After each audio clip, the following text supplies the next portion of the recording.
Hello and welcome to Summoner, part 48.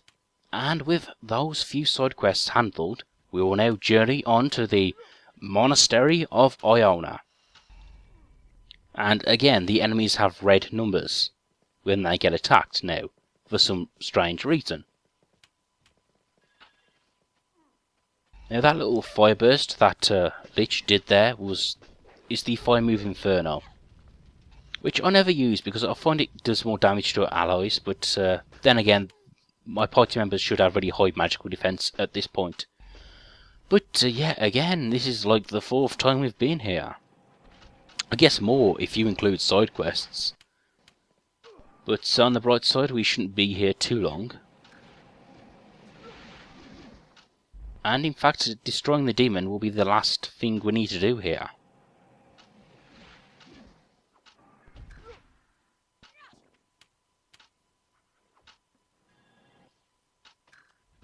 Oh, these liches.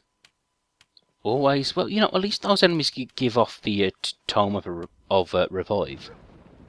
Which, I guess, if you don't have a Resurrect spell, it can be ridiculously useful. Now, what I find odd about this level here is that since the last time we showed up, there will be no new items lurking around. So I can only assume these skeletons just, you know, move stuff around. Now, again, they are making you go through this area again, and again, and again. Although, on the bright side, at least, you know, at least it's streamlined. At least they don't make you go through the catacombs again.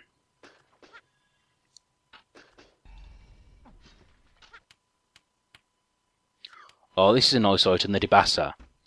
Now, by collecting that Dibassa, I now have 2, so I am going to give one to Joseph and Jakar.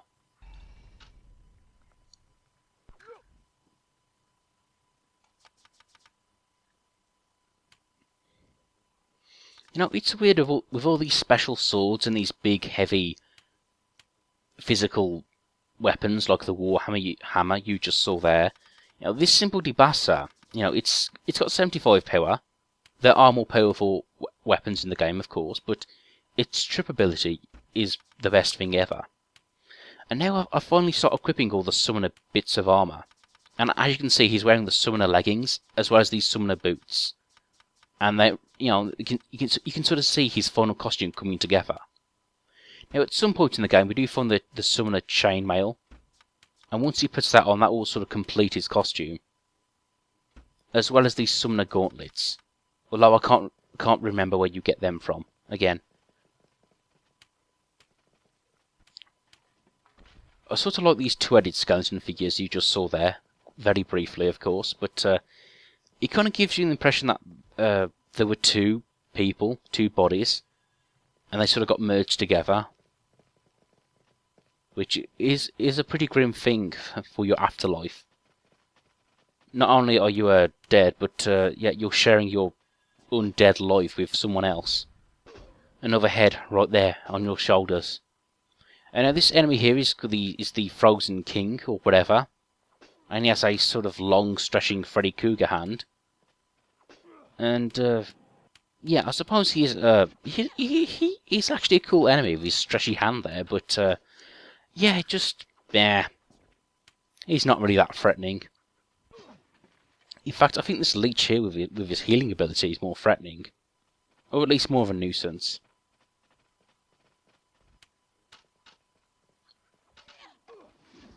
Oh, you see, I'm taking your enemies with 1 or 2 hits, and for this game, that's yeah, that's pretty good, actually. Although I guess I should be thankful that they didn't upgrade these enemies. It makes this part of the game fairly streamlined.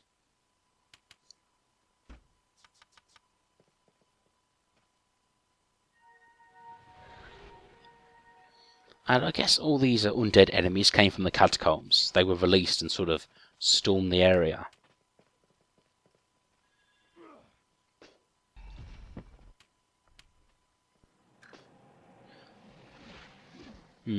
Now I should point out there are quite a few items you can get here. Some actually really cool ones.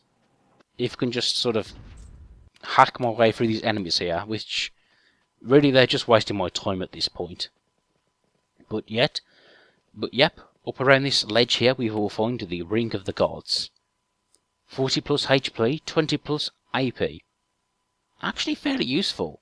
And as far as I can tell, that's the only that's the only one of these rings in the entire game. I'm not sure if you can buy another one somewhere. I don't think you can. It's sort of a one-off. So yeah, that was worth getting. And if you don't know by now, those are my favourite kind of items in this game. The ones that increase your HP and AP as well.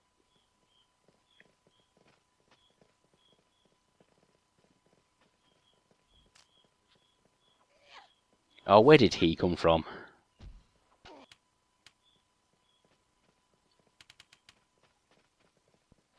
I do like how this sort of king enemy is wearing like a big spiky hat. Success.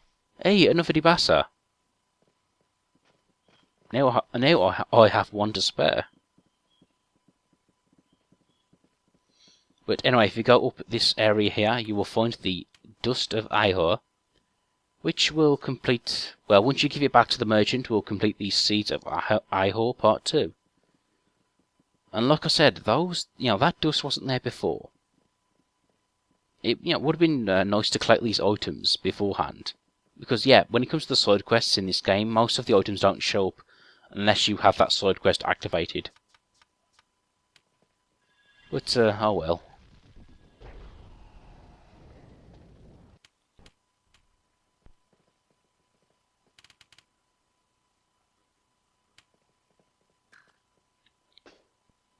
Again, it's a very grim environment. In fact, if you recall, there were children working here. A Ring of Skill, +1 on Summon Golem, +1 on Axe Weapons, +1 on Swords.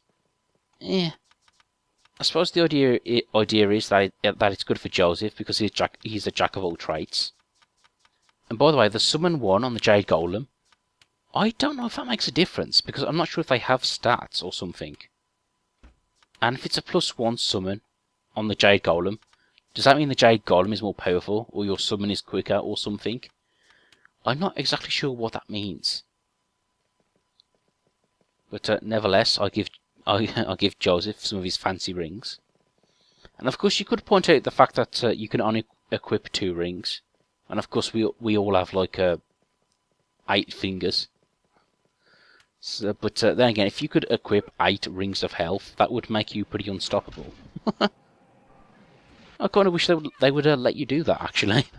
That'd be pretty sweet.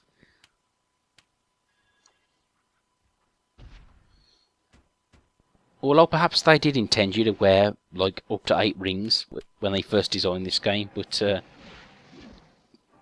put a restriction on it for that exact same reason. Anyway, I'm starting to lead with Jakar, which I realise I should always do actually, because at this point he's definitely the physical hitter. He should definitely be leading the party. Into battle at least. Wow, I wish I could look at the view, but the draw distance is sort of limiting my perspective here. But anyway, if you go up to this section here, you will find someone, again, who will give you some insight into the mythology of the Summoner series. Now, way back at the way back at the beginning of the game, someone gave you the Tome of Gansis, saying that someone will meet you here and you will have to give it to them. And it's this guy, who's a heretic, of course.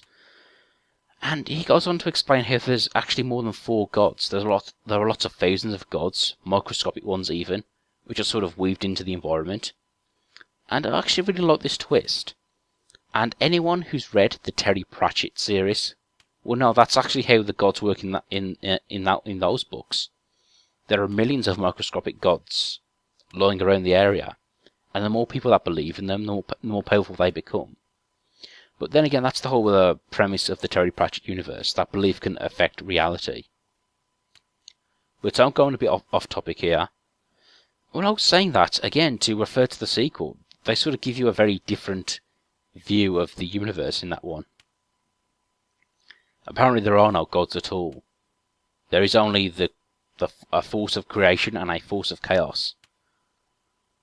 to get all abstract on you.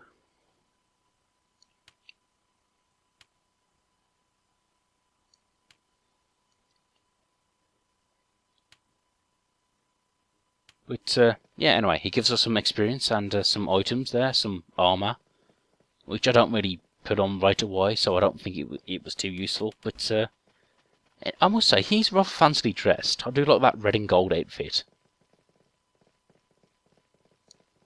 But yeah, that's a side quest I like. It gave you some insight into the into the different sects of the universe. When I say sects, I mean like sects of religion, not or whatever. But yep, if you go to the side here, we should find something else of importance. Yep, another parchment, another piece of the Tomb of the Neviseum. Or whatever. Whatever you pronounce it. Now again, just a reminder, Felice's appraise ability needs to be at 10 to identify these pages. But anyway, there you go. Now the demon we will face here is the Demon of Light, called Luminar. And it's actually really weird to have like a Demon of Light. You just wouldn't expect that. So that's, conception-wise, I do really like this guy.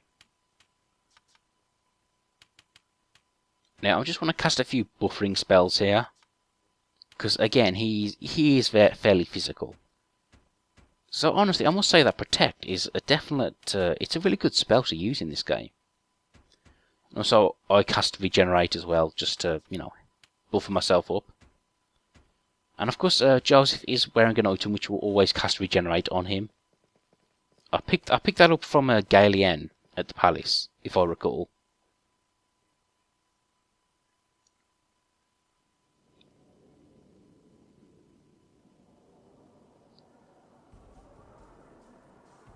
Okay, I'm not cleaning this mess up.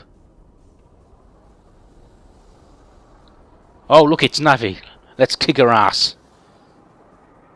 Hey, listen. Hey, listen. Hey, listen.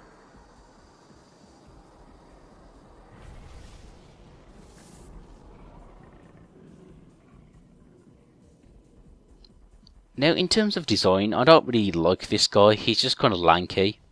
Well, to be fair, I don't really hate him. He's just not one of my favourites. He's not like the really cool badass fire demon we just fought. And again, I'm busting at the Jade Golem, because you'll see why in a minute. Now, about this library, I do like the idea of exploring it, and I was hoping you could go up and down the floors of this area, but no, you can only go on the top floor. Well, I think there's some stairs where you can go off to a section or something, but there's nothing really there to find. Now, again, Luminar has this ability where he will pick up one of your party members like an action figure. But fortunately, the Golem is immune to this effect. Oh, look, he's got one! Oh, I love it. Other than that, I'm not really sure what kind of advice I can give you. Just heal yourself if you get into trouble and cast magic and attack him. Yay! Look, he's grabbing Fleece. Yay, I've got a Fleece action figure. This will be one of my collectibles. And I love that, he just slams her against the floor. Like a petulant 5-year-old. I don't want this action figure. Next thing I am trying out with the Jade Golem is his Jade Beam, which is a magical attack he has. And the guide does recommend it as a powerful attack, but it seems really lame, actually, so... But, anyway. The Jade Golem is badass enough to take on this guy, really. Now, as you can see, the Jade Golem is fairly slow, and that's one of his major flaws. But fortunately, these big, heavy demon characters aren't... Yeah, they don't really travel too much. And again, I said before, because of this game's mechanics, taking on one powerful enemy is a lot easier than taking on a swarm. Like, for example, the gargoyles I faced in the sewers. I think they were more of a threat to me than this guy.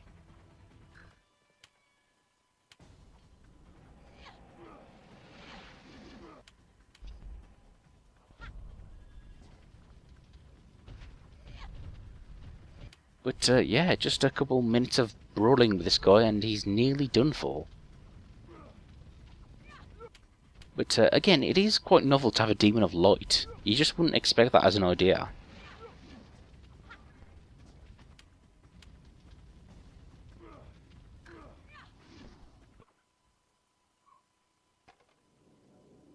Oh, and it looks like it's lights out for you, buddy.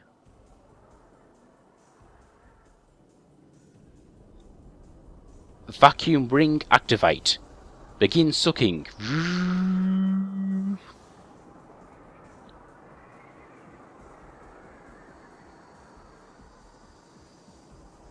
But yep, just head over to his to where you defeated him, and you should find some pretty snazzy items.